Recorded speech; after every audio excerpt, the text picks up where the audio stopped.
പ്രിയപ്പെട്ട വിദ്യാർത്ഥികളെ നമസ്കാരം. നമ്മളിന്ന് ശ്രീനാരായണ ഗുരു ഓപ്പൺ യൂണിവേഴ്സിറ്റിയുടെ MA മലയാളം 2ാം സെമസ്റ്ററിലെ ഗദ്യം കഥേതര പാഠങ്ങൾ എന്ന യൂണിറ്റിലെ ശ്രീനാരായണ ഗുരു CV കുഞ്ഞിരാമൻ സംവാദമാണ് ചർച്ച ചെയ്യുന്നത്.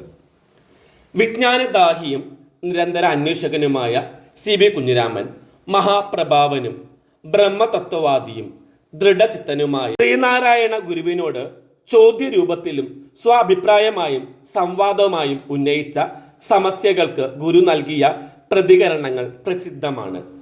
ഇതിനെ അനൗപചാരിക സംഭാഷണമായും ഗൗരവപൂർണമായ ആശയവിനിമയമായും ആത്മാർത്ഥമായ ഗുരു ശിഷ്യ സംവാദമായും ഒരു പത്രപ്രവർത്തകന്റെ കേവല ജിജ്ഞാസയുമായും വിലയിരുത്തുന്നവരുണ്ട്.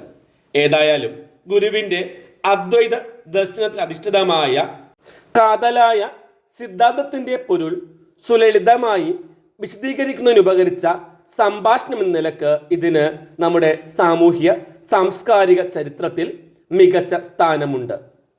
19ാം നൂറ്റാണ്ടിൻ്റെ അവസാനത്തെ 6 പതിറ്റാണ്ടുകളും 20ാം ശതകത്തിൻ്റെ ആദ്യത്തെ 3 ദശവത്സരങ്ങളും കേരളീയ നവോത്ഥാനത്തിൻ്റെ മൂശയിൽ ആശയങ്ങളും സ്വതന്ത്ര ചിന്തകളും തിളച്ചു പൊന്തിയ കാലമായിരുന്നു.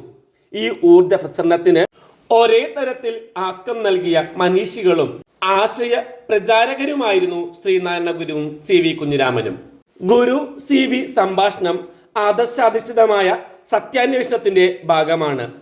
സമീപത്തിരിക്കുന്ന ശിഷ്യന്റെ ബോധ നവീകരണത്തിനായി ഗുരു പകരുന്ന ജീവിത സത്യങ്ങളാണ് ഉപനിഷത്തിന്റെ ഉള്ളടക്കം. ഇവിടെ ശ്രീനാരായണ ഗുരു ഏക മതതത്വം ശിഷ്യനെ വിശദീകരിച്ച് നൽകുന്ന ഈ സംവാദം ഉപനിഷത്തിന്റെ പരമ്പരയിൽ പെടുത്താവുന്നതാണ്. സംവാദത്തിന്റെ പ്രസക്തിയിൽ വിശ്വസിച്ചിരുന്ന ഗുരുദേവൻ വാദിക്കുകയും ജയിക്കുകയുമല്ല, മറിച്ച് അറിയുകയും അറിയിക്കുകയുമാണ് ജീവിത ലക്ഷ്യമെന്ന് ആവർത്തിച്ചു പറഞ്ഞു. ഏത് തർക്കത്തിലും തൻ്റെ ഭാഗം ജയിക്കണമെന്നുള്ള വാശിയുള്ള വക്കീലായ CVയെ ഗുരുവിന് പ്രിയമായിരുന്നു. അകമേ ആരെയും ആദരിക്കാത്ത ഈ ദീക്ഷണശാലിക്ക് ഗുരുദേവന്റെ തൃപ്പാദങ്ങളോട് നിഷ്കളങ്കമായ ബഹുമാനമുണ്ടെന്ന് പല അനുഭവങ്ങളിലൂടെ ഗുരു മനസ്സിലാക്കുകയും ചെയ്തിരുന്നു. വാദത്തിനു വേണ്ടി ഒരേ സമയത്ത് പല മരക്കൊമ്പുകളിൽ കുശലന്യേന ചാടിമറിയുന്ന CVയുടെ ചാഞ്ചല്യവും അദ്ദേഹത്തിന് അറിയാമായിരുന്നു. അതുകൊണ്ടാണ് ഒരു ജാതി എന്ന സങ്കല്പത്തിന് CV ഗുരുവിൻ്റെ വിശദീകരണം തേടിയപ്പോൾ കുഞ്ഞിരാമൻ അത് എങ്ങനെ വ്യാഖ്യാനിക്കുന്നു എന്ന ചോദ്യം അദ്ദേഹത്തിൽ നിന്ന് ഉയർന്നത്. ഏത് കക്ഷിക്ക് വേണ്ടിയാണ് താൻ വാദിക്കുന്നത്, ഏത് പത്രത്തിനാണ് താൻ മുഖപ്രസംഗം എഴുതുന്നത് എന്ന് നോക്കി സന്ദർഭാനുസരണം സരസമായി വചനവിന്യാസം നടത്തുന്ന CV വിവാദപരമായ മക്കത്തായ മരുമക്കത്തായ പ്രശ്നത്തിലെടുത്ത ഇരുപക്ഷ പ്രീണന നിലപാട് അറിയാവുന്നത് കൊണ്ടാവാം ആ വക്കീലിന്റെ വ്യാഖ്യാനം ആദ്യം വരട്ടെ എന്ന് ഗുരു തീരുമാനിച്ചത്. മനുഷ്യരെല്ലാം ഒരു ജാതിയാണെന്ന ഗുരുവിന്റെ നിലപാടിനോട് CVക്ക് പൂർണ്ണമായ യോജിപ്പായിരുന്നു. എന്നാൽ ഒരു മതം എന്ന നിർവചനത്തിന്റെ പൊരുളിനെ പറ്റി CV ആശങ്കകൾ ഉന്നയിച്ചു. CV നാസ്തികനോ ആസ്തികനോ എന്ന് സ്വയം വിലയിരുത്തണമെന്ന ഗുരുവിന്റെ നിർദ്ദേശം ശിഷ്യനെ കുഴക്കി. ഗുരു നാസ്തികവാദം ചെയ്തു വരുന്നു എന്ന് കേട്ടിട്ടുണ്ട് എന്ന ചോദ്യത്തിന് ഗുരു നൽകിയ മറുപടി താൻ ഇരുഭാഗത്തിന് വേണ്ടിയും വാദിച്ചിട്ടുണ്ട് എന്ന വക്കീൽ മുറയിൽ അഭയം തേടാൻ CVയെ പ്രേരിപ്പിച്ചു. തുടർന്ന് വാദത്തിനു വേണ്ടി വാദിക്കരുത് എന്ന് ഗുരു ശാസന അദ്ദേഹം ഏറ്റുപിടിക്കേണ്ടിയും വന്നു.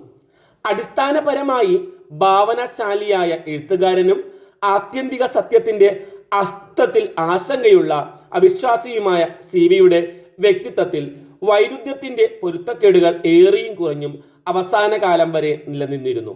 പക്ഷേ പല മതസാരവും ഏകം എന്ന സർവകാലിക സത്യം ഗുരു വിശദമാക്കിയപ്പോൾ അതിനോട് ശിഷ്യൻ യോജിച്ചു. തത്വങ്ങളിൽ ഭിന്നതയുണ്ടെങ്കിലും എല്ലാ മതങ്ങളുടെയും ലക്ഷ്യം ഒന്നാണെന്നും അവ സൂക്ഷ്മാന്വേഷണത്തെ സഹായിക്കുന്ന മാർഗദർശികളാണെന്നും മതാനുയായികൾ മതസ്ഥാപകർ തുറന്ന വഴിയിലൂടെ സഞ്ചരിച്ചാൽ പ്രശ്നങ്ങളൊന്നുമില്ലെന്നും ഗുരു പറഞ്ഞു. ഇവയുടെ ബാഹ്യമായ സ്വരൂപത്തിലും ആചരണത്തിലും വ്യത്യാസങ്ങൾ തോന്നുമെങ്കിലും ഉള്ളടക്കത്തിലും ലക്ഷ്യത്തിലും അവ ഭിന്നങ്ങളല്ലെന്നും മഹാനായ ആ പ്രബോധകൻ തൻ്റെ ശിഷ്യന് ബോധ്യമാക്കി കൊടുത്തു.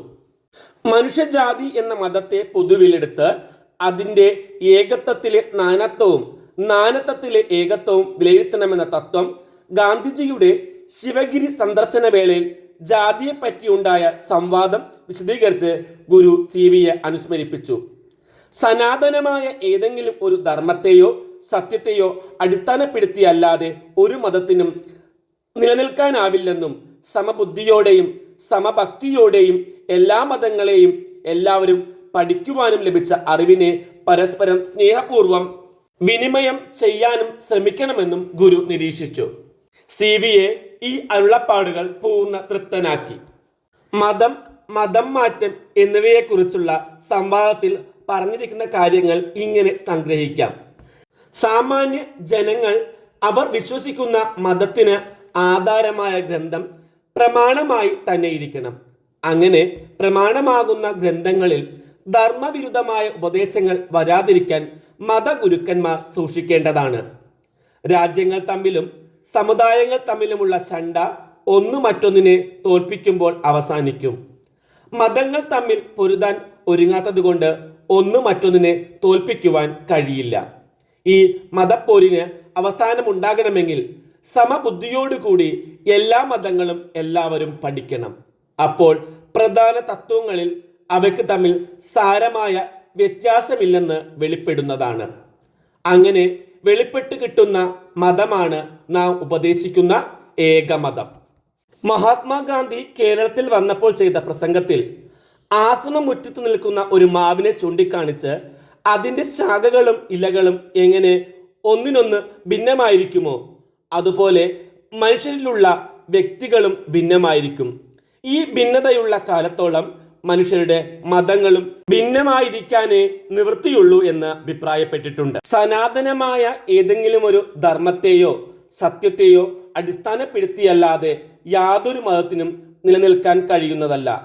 സാഹോദര്യത്തിന് മുഹമ്മദ് മതവും സ്നേഹത്തിന് ക്രിസ്തു മതവും മുഖ്യത കൽപ്പിക്കുന്നു. എന്നാൽ സാഹോദര്യം സ്നേഹത്തെയും സ്നേഹം സാഹോദര്യത്തെയും ആശ്രയിച്ചിരിക്കുന്നു എന്നറിയാതെ സാഹോദര്യമാണ് ശ്രേഷ്ഠം അതല്ല സ്നേഹമാണ് ശ്രേഷ്ഠം എന്ന് വാദമുണ്ടാകുന്നുവെങ്കിൽ അതിന് വേദാവാദമെന്നല്ലാതെ പറയാൻ തരമുണ്ടോ? സനാതന ധർമ്മങ്ങൾക്ക് തുല്യ പ്രാധാന്യമാണ് ഉള്ളത്. സമബുദ്ധിയോടും സമഭക്തിയോടെയും കൂടി എല്ലാ മതങ്ങളും എല്ലാവരും പഠിച്ചറിയുവാനും ലഭിച്ച അറിവിനെ പരസ്പരം സ്നേഹപൂർവ്വം വിനിമയം ചെയ്യുവാനും ശ്രമിക്കണം. മത്സരം മതം നിമിത്തമല്ല മതം നിമിത്തമാണെന്നും അപ്പോൾ മനസ്സിലാകും. മതപരിവർത്തനോത്സാഹവും അപ്പോൾ അസ്തമിക്കും. ഈ ക്ലാസ് നമുക്ക് ഇവിടെ അവസാനിപ്പിക്കാം. മറ്റൊരു ക്ലാസ്സുമായി കാണും വരെ എല്ലാവർക്കും നന്ദി, നമസ്കാരം.